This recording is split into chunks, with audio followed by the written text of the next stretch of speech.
Hey, how's it going, guys? Corey here, aka Rambo, one half of the Brantley Boys.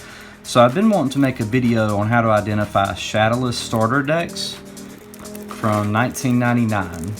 I know a lot of people, there's a lot of people that know how to identify these, but there are some things that it's not really discussed too often, and I just want to make it clear for those out there looking, whether it be eBay, Mercari, all the selling apps out there.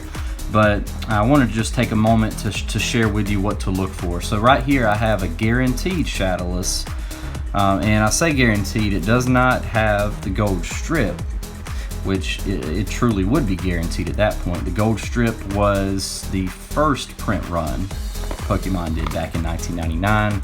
So I don't know if you've noticed, but a lot of moving around inside. So there are beads, the little damage counters that come in these boxes.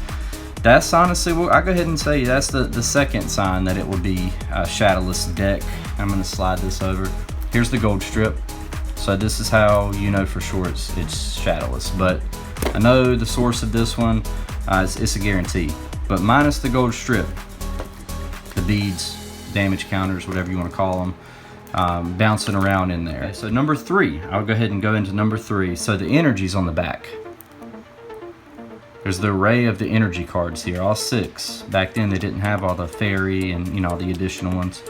But if you find a starter deck that has a mix of Pokemon energies, that one is not going to be Shadowless. So this is number 3. Number 4 is down here at the bottom, the date. See how it says 95, 96, 98, and 1999. Scroll here, 1999. Which they'll be prevalent, or honestly that's all you'll get whenever you get a hold of a box that has all the energies. It's not going to say anything different. Another sign which is never ever talked about. So if you're ever able to get pictures of a starter deck, all the sides, this is a point that a lot of people miss.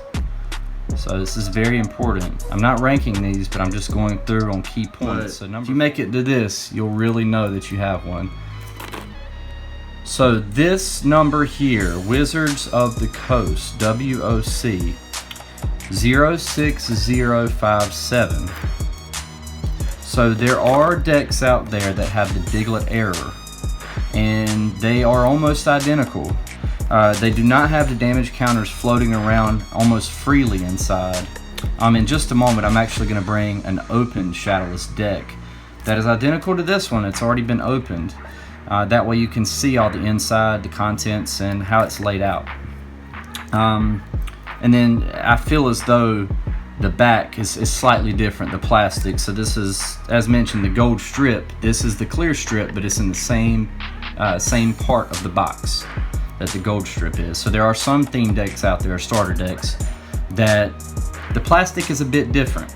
So pay attention. This is very, very slick on the back, very consistent. It's flush. It's all one piece with the strip. So the strip gets pulled off and the box is open, which I'm not opening this one. I do have a few of these, but I have no need to open it right now. Although Shadowless, which I'll touch base in another video, Shadowless has been skyrocketing. It's been due for a boom, as if, it wasn't already cheap anyway, but the simple fact that first edition Shadowless is climbing higher than ever at this point. Shadowless itself is also taking the ride up, in my opinion, and it's evident faster than a lot of other sets out there, and is well deserved. But I will go into more on that in another video. So I'm just going to set this off to the side. I'm going to bring in the open deck. And I'll also go ahead and open all the cards up so you can see them. And if you get a chance, this is going to be a lot harder to figure out. The next one is a bit harder to identify because most of the time if someone's selling a starter deck, there's not another one beside it to compare.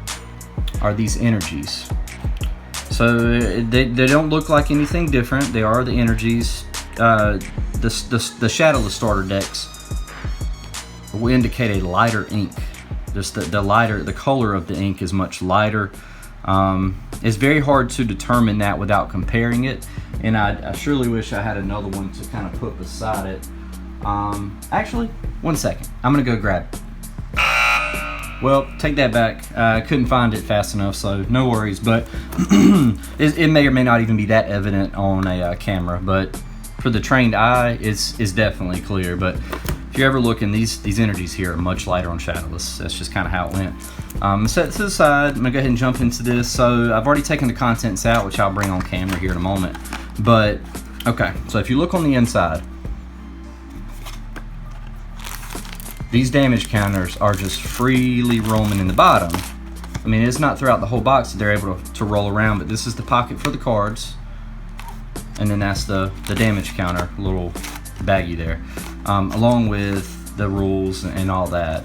By the time you get to this point though, it's open. You already know if it's Shadowless or not, so I'm not gonna touch base with these rule books here.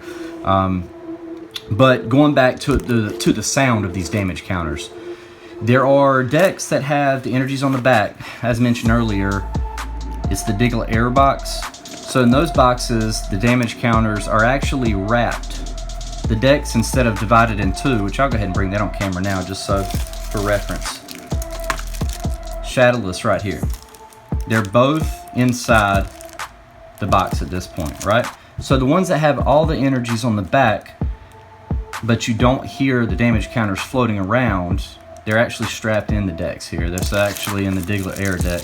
It's like this inside the box, just like that. And the damage counters are kind of saran wrapped, almost plastic, kind of tucked in with the decks. But I actually recently got this one off of eBay. The seller was actually offering a really good deal. I couldn't pass it up just because I know the value inside these boxes are extremely high.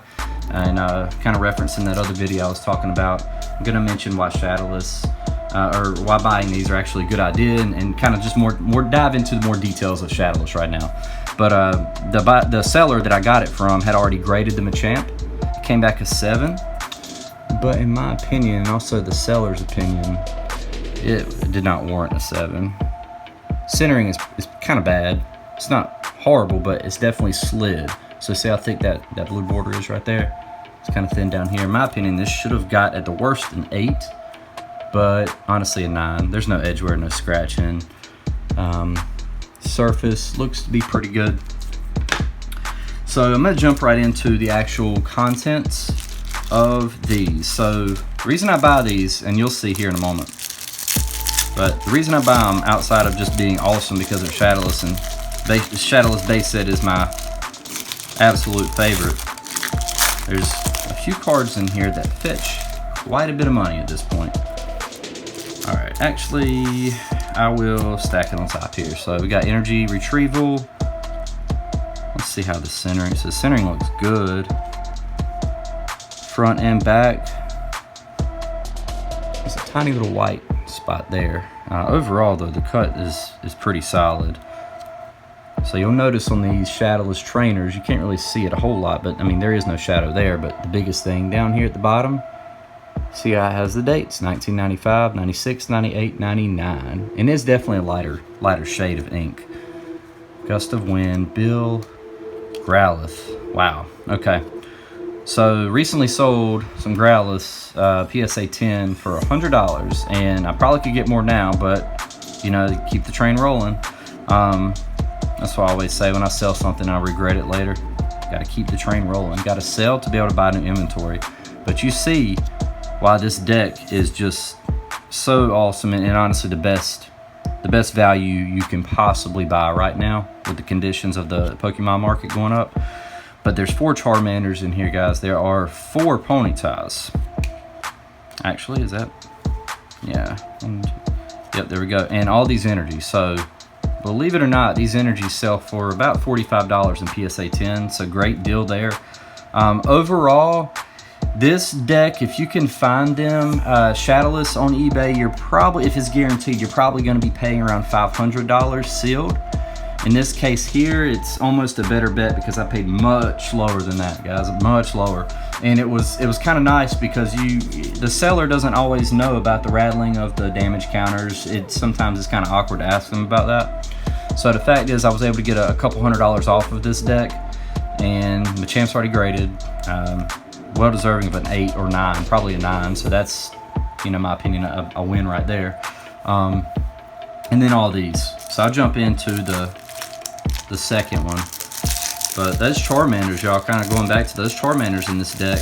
If you can get a 10, they have been going for about $600 as of the recording of this video. So they're only going up. So it's kind of discouraging when you look back and you see what you sold it for. I sold Lootbox TV 1 a few months ago for $50, and that was a while ago before they shot up. I mean, shoot, 2 months ago I sold some for $125, and I thought I was doing good. But just goes to show you the state of this market is don't get rid of WotC and Vintage, especially Shadowless. That's always been my motto, although sometimes I do so I can buy more product. Got a lot of Shadowless Diglets in this deck, starter deck here. And if you get that Diglett Error one, which obviously this is not because it's Shadowless, though if you can get 10s on those, they go for, gosh, 150 to 200 at this point. So sky's the limit, y'all. Thank y'all so much for joining. This is a semi-shorter video, but I wanted to just throw out some quick facts about how to identify a Shadowless starter deck from Pokemon Wizards of the Coast back in 1999. So if you like this kind of content, I know you'll appreciate the next video that's coming out. It's just regarding Shadowless and the boom, and why exactly it's happening, and why it's good for the hobby. But until next time, my name's Corey, aka Rambo. I hope you have a great rest of your day. Keep collecting, guys.